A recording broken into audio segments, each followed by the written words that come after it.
Hello again, everyone. Welcome back. Today we are reviewing the new cigar from Nomad Cigar Company. This is the Fin de los Mundos Toro.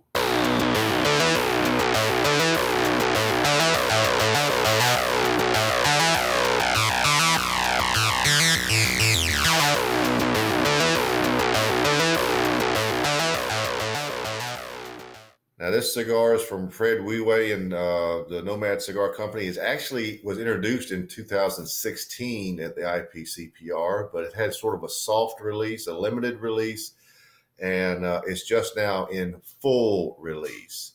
And the name Fin de los Mundos means end of worlds. It features a Pennsylvania broadleaf wrapper, a Nicaraguan Habano binder, and a combination of a Nicaraguan, Dominican, and Pennsylvanian filler. Launched in four sizes: Corona Gorda, Robusto, Toro, and a 4x54 Shorty. It is the second blend that Fred has used a Pennsylvania broadleaf wrapper. Last year, he released his first Maduro, the Nomad Therapy Maduro, which also incorporated a Pennsylvanian wrapper. Fred Weiwei describes the Fin de los Mundos as Nomad's strongest blend to date. So that's sort of the long and the short of it. Why don't we get right to it? The Fin de los Mundos Toro. All right, we did not talk about the density. It has an average feel in the hand for a Toro, but there is your density.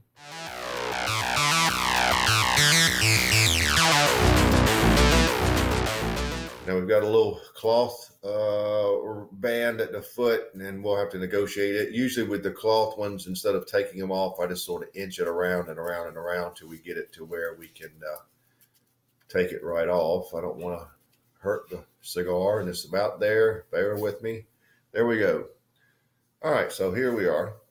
There's the cigar. Nice dome on that cap. Makes it an easy target to cut. See?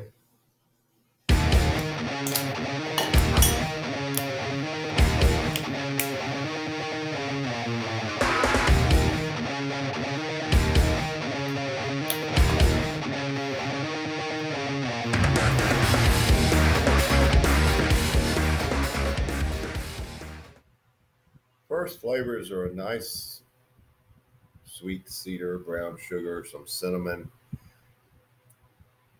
The cedar has a very high-pitched, not a citrusy type flavor at this point, but it's almost like a very sweet apple.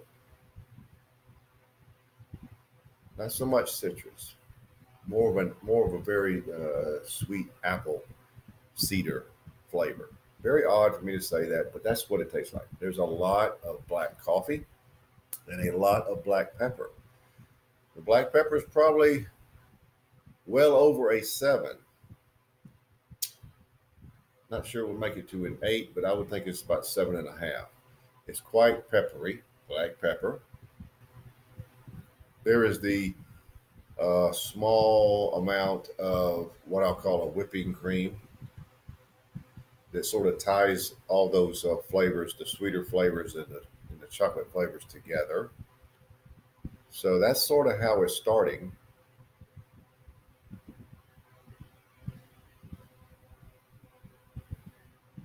Yeah, thinking back over my description, I'll go along with that. So let's see where we go from here.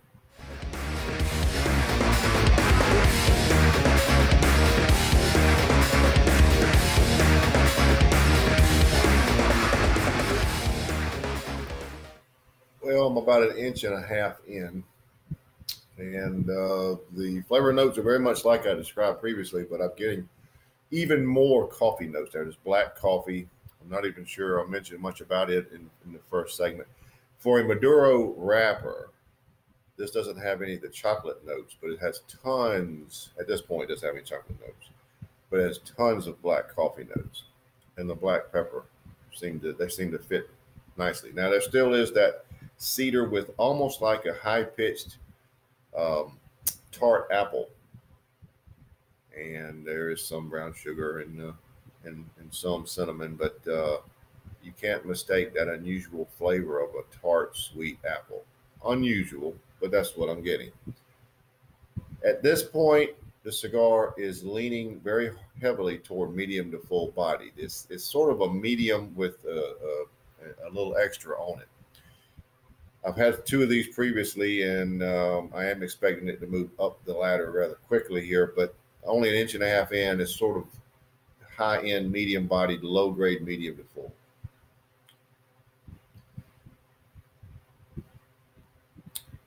The finish is sort of a cream with some aspects of nutmeg to it. I don't really get a lot of nutmeg on the front end, but there is some on the finish.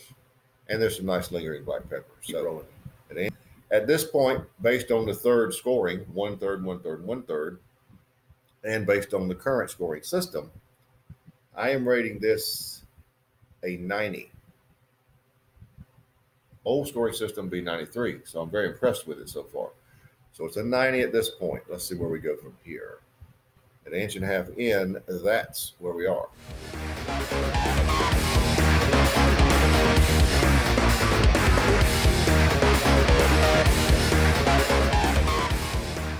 Well, I'm a little over halfway. I would say with about 2.5 inches remaining, a little over halfway. Still have a lot of coffee notes. And some of the nutmeg is starting to show up on the front end now. A lot of black pepper notes. The sweetness, if you smoke this cigar slowly, and I'm trying to, it's elevated now. So the tart apple cedar brown sugar combination with some little bits of cinnamon is elevated. Medium to full bodied, but it's not knocking me down. You know, it's not feeling, it's just medium to full bodied. I would say the finish is unchanged. At this point, because of the increased sweetness, we're going to move up to a 91 at this stage. So at the midpoint or right around there, the cigar's a 91. How it finishes will depend on if it's going to fall out at 90 or 91. So let's just let it play out.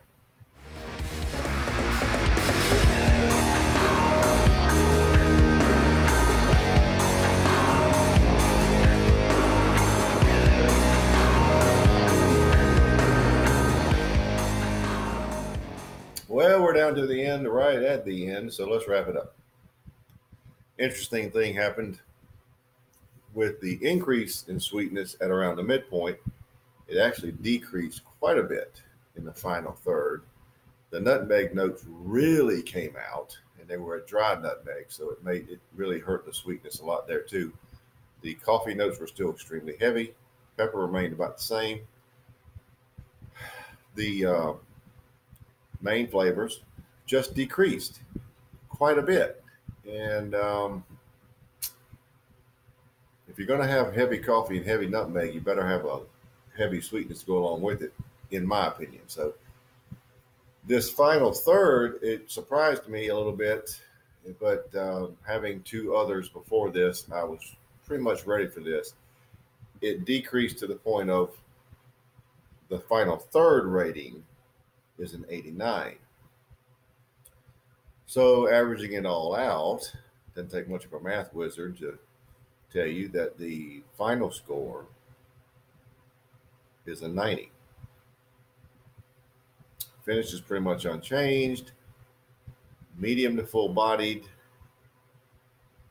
It's not, even though this is the strongest Nomad cigar, is not something that knocks you down, so don't worry about that, but it is a medium to full bodied. And that'll do it. So the Nomad Fin de los Mundos Toro 90. Good cigar.